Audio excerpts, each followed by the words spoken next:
Hey everyone, it's Pat from Pato Music, and today we're learning how to play not only the C major scale, but every other major scale that there is. We're going to start out with the really easy version, but it is going to show you how to actually work out what notes are where on the fretboard, and then we're going to do a version which is movable. And what's great about this movable shape is it means once you can play this one scale, you can play every major scale, so definitely stick around, right? So the notes in the C major scale are C, D, E, F, G, A, B, and then back to C, right? No sharps or flats, super easy to remember. Just from one C to the next, all the notes of the musical alphabet, right? So we're gonna play it with our third finger on the third fret of the fifth string. That's our C note.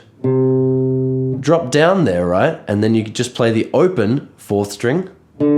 That's D, so good job. Then you want your second finger on the second fret of the fourth string, that's E. Then you want your third finger on the third fret of the same string, that's F. Then you want to open third string for G.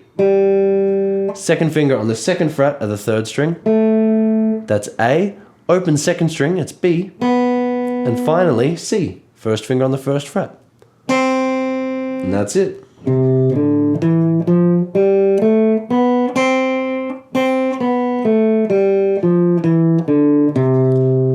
Just like that. And that's a great way of learning where the notes are, starting there and then building up. If you wanted to, now that you know the scale, maybe try and play it horizontal as well.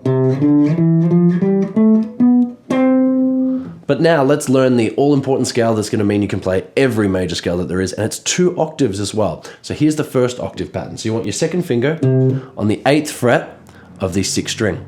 Then you want your pinky on the 10th fret, right? So we've gone C, D. Drop down a string, first finger on the 7th. E, second finger on the 8th for F. Pinky, G. First finger, right, for A. Third finger for B, same string. Pinky for C.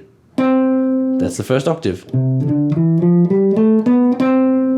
Let's continue from there. So from our pinky, right, our pinky. Then you want to drop down and you want to use your first finger on the 7th fret of that third string for D. Third finger on the 9th fret for E. Pinky right next to it for F. Drop down and use your second finger on the 8th fret. That's your G note. Then your pinky on the 10th. That's your A there. And then drop down again. Then you've got B on your first finger, 7th fret. And then second finger on the 8th fret, you've got your C. And that's it there. You've got your first octave. Second octave.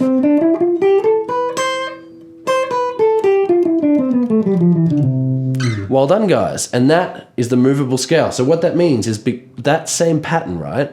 That same group of fingerings, just memorize that finger shape, learn what notes you're actually playing, right?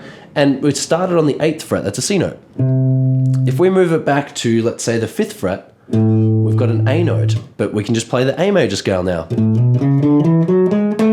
If we move it back another 2 frets, we've got G major. And it continues all the way down.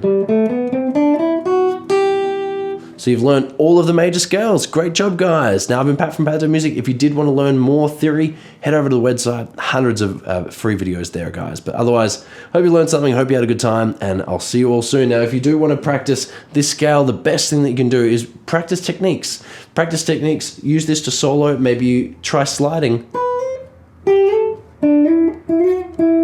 Maybe try and slide between notes. Maybe try and do a mixture of pull-offs and hammer-ons to just remember the fingering positions and to get used to that. Just practice soloing over a C chord, a D minor chord, an E minor, an F major, a G major, an A minor, or a B diminished. All the chords in C major, just try and solo over one of those chords. If you see a song that has those couple of chords, try and solo using that one scale shape. Good job, guys. I'll see you all again. Bye.